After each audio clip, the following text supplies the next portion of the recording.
Hello প্রিয় শিক্ষার্থী বন্ধুরা, গোপাল মাস্টার চ্যানেলে সবাইকে স্বাগতম। আশা করি সবাই ভালো আছো। আজ আমি তোমাদেরকে ষষ্ঠ অধ্যায়ে ভগ্নাংশ থেকে একটি গুরুত্বপূর্ণ সৃজনশীল প্রশ্নের সমাধান করে দেখাবো। এই একটি প্রশ্নের নিয়মে অনেকবার সমাপনীতে অনেক প্রশ্ন এসেছে।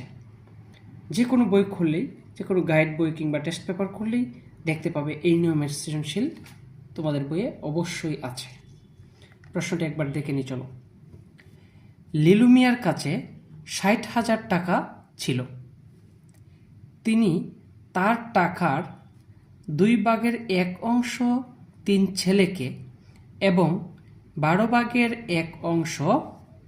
মেয়েকে দিলেন। বাকি টাকা নিজের জন্য রাখলেন। একটু খেয়াল করো, ছেলে কয়জন? 3 জন। কেমন? আর মেয়ে কিন্তু 1 জন। তাহলে 3 ছেলেকে দিছে 2/1 কত টাকা? ৬০,০০০ টাকার মধ্যে থেকে। লিলু মিয়ার ৬০,০০০ টাকা ছিল। এই তিনি তার টাকার মানে ৬০,০০০ টাকার 2/1 দিছে 3 ছেলেকে, আর 12/1 দিছে মেয়েকে। বাকি টাকা নিজের জন্য রাখলেন। ক নং প্রশ্নটি কি বলছে? তিনি ছেলে ও মেয়েকে মোট কত অংশ দিলেন? ছেলেকে কত অংশ দিছে? 2/1, আর মেয়েকে দিচ্ছে 12/1। তিনি ছেলে ও মেয়েকে, ছেলে বলতে 3 ছেলে এখানে বোঝানো হয়েছে। কেমন? তাহলে চলো ক নং প্রশ্নটি আমরা সমাধান করি। ক নং প্রশ্নটি আমরা লিখব, 3 ছেলেকে দিল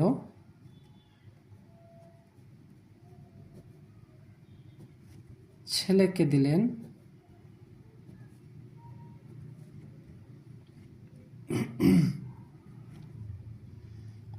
2/1,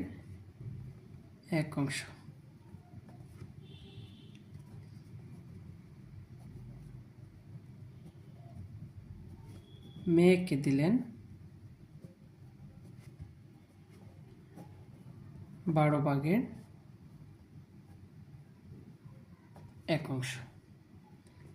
তাহলে তিনি ছেলে এবং মেয়েকে মোট দিলেন, সুতরাং তিনি ছেলে এবং মেয়েকে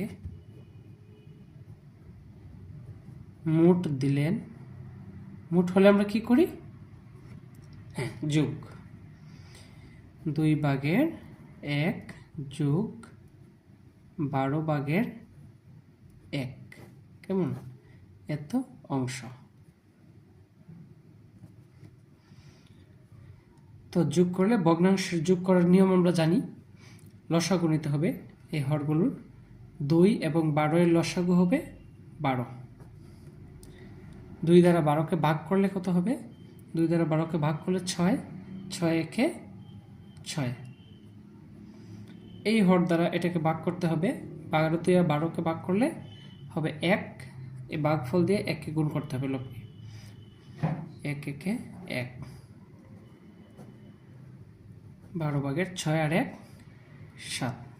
এই এত অংশ হচ্ছে ছেলে এবং মেয়েকে দেন। এটা হচ্ছে এই প্রশ্নের সমাধান। খ নং প্রশ্নটি কি বলছে?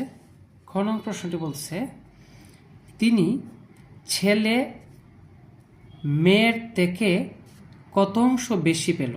সরি, 3 ছেলে মেয়ের থেকে কত অংশ বেশি পেল? একটা জিনিস খেয়াল করো, প্রশ্নে বলে দিছে ছেলেরা বেশি পাইছে। কেমন? 3 ছেলে বেশি পাইছে। 3 ছেলে মেয়ের থেকে কত অংশ বেশি পাইছে সেটা বের করার কথা বলছে। তার মানে বেশি তো পাইছে নিশ্চিত আমরা। কেমন? তো ছেলে যদি বেশি পায়, কতটুকু বেশি পাইছে? তাহলে ছেলের অংশ থেকে, ছেলেদের অংশ থেকে মেয়ের অংশটা বাদ দিলেই আমরা পেয়ে যাব। কেমন? কারণ পার্থক্য বের করতে তো আমরা বিয়োগ করি। তাহলে খ নং প্রশ্নটা আমরা সমাধান করি।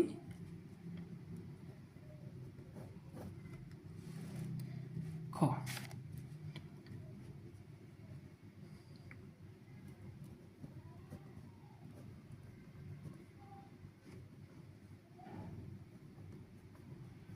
ছেলেরা পেল 2/1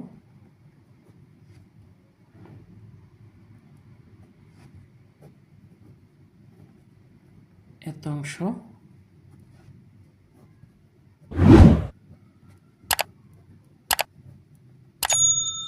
মেয়ে পেল এত অংশ। তাহলে ছেলেরা বেশি পেল, মানে 3 ছেলে বেশি পেল।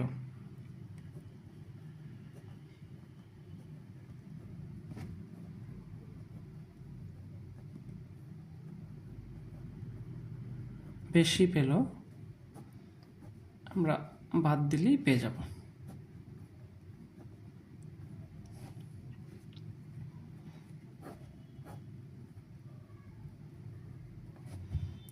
সেম আগের মতোই 2 এবং 12 এর লসাগু চাইলে আমরা করে দেখতে পারি। এখানে 2 12, 2 দ্বারা দিলে 1, 2 দ্বারা দিলে 6, 6 একে 6, 6 দুগুণা 12, তাহলে লসাগু হচ্ছে 12।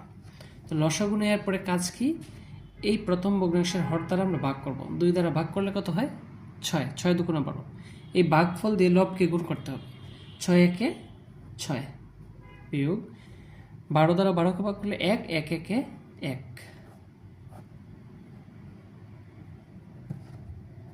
6 থেকে 1 গেলে 5, নিচে 12।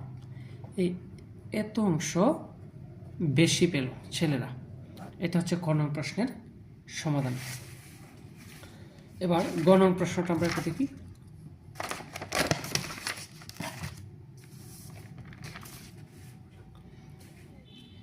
মেয়ে কত টাকা পেল? একটু খেয়াল করি, মেয়ে কত অংশ পাইছিল, যে 12 ভাগের 1 অংশ। কত টাকার মধ্যে থেকে? লিলু মিয়ার কাছে কত টাকা ছিল? 60,000 টাকা। 60,000 টাকার 12 ভাগের 1 অংশ পেয়েছিল মেয়ে। তাহলে আমরা গ নং প্রশ্নটা এভাবে লিখতে পারি,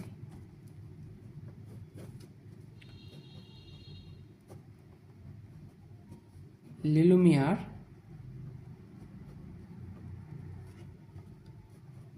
ছিল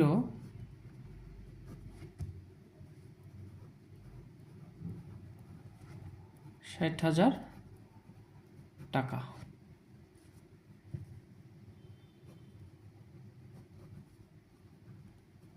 মেয়ে পেল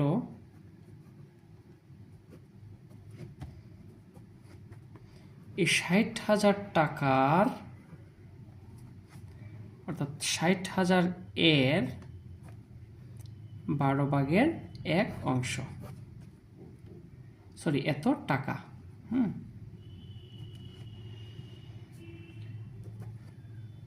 তো এর মানে হচ্ছে গুণ। এর মানে কি? গুণ।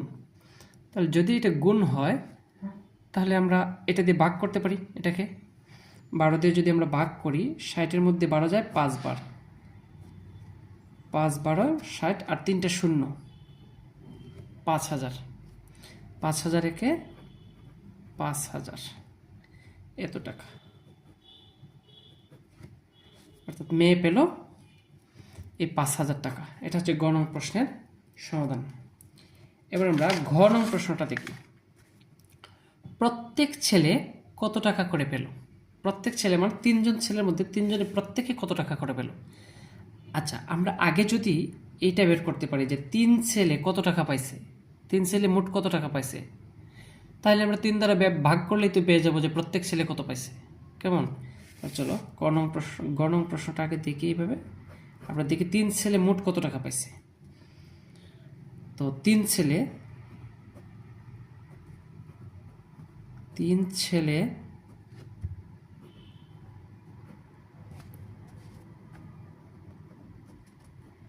মোট পেল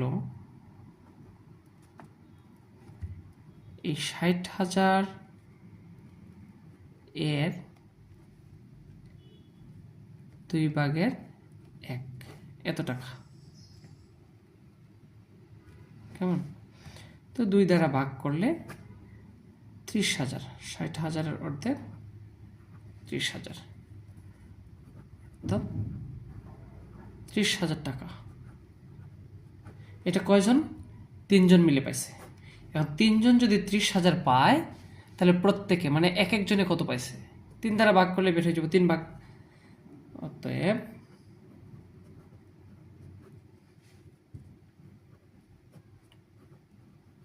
প্রত্যেক ছেলে পেল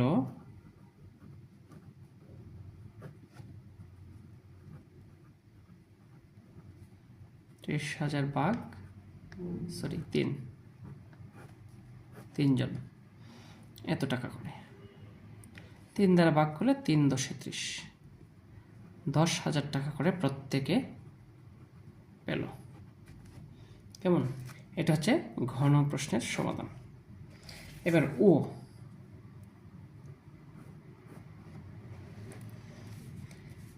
তার কাছে আর কত টাকা রইল। এবার একটা জিনিস খেয়াল করো, আমরা মেয়ে পাইছিল কত টাকা? 5,000 টাকা। কেমন? আর 3 ছেলে কত টাকা? 20,000 টাকা। তাহলে ছেলে এবং মেয়েরা পেল 30,000 আর 5,000 35,000। তাহলে মোট টাকা থেকে এই টাকাটা বাদ দিলে বাকি টাকাটাই তো তার কাছে থেকে গেল, ঠিক না? তাহলে ও নাম্বার আমরা এভাবে করতে পারি যে গ হতে পাই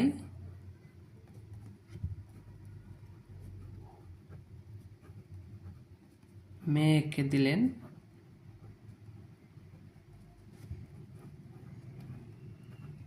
5,000 টাকা,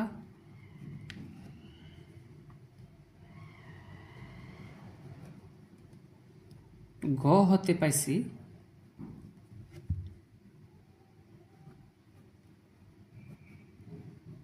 3 ছেলেকে দিলেন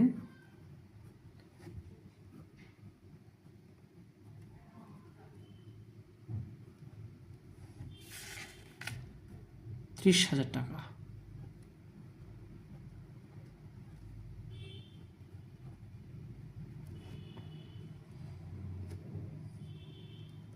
তাহলে মোট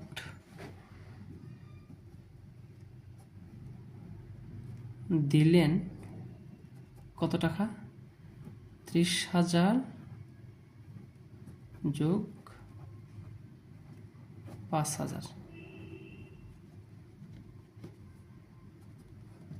অর্থাৎ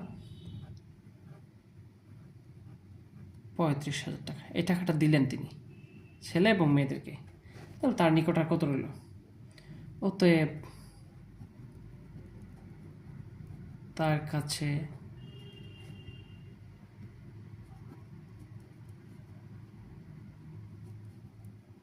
রইল 60,000 থেকে 35,000 বাদ এত টাকা সমান 25,000 টাকা থাকবে। বিয়োগ করলে এই টাকাটা আমার কাছে রইল। এটা হচ্ছে 1 নং প্রশ্নের সমাধান। একটা জিনিস খেয়াল রাখো, এই সবগুলো প্রশ্ন একটা সৃজনশীলে থাকবে না, কিন্তু 3টা থাকবে, সর্বোচ্চ 4টা থাকবে। কেমন?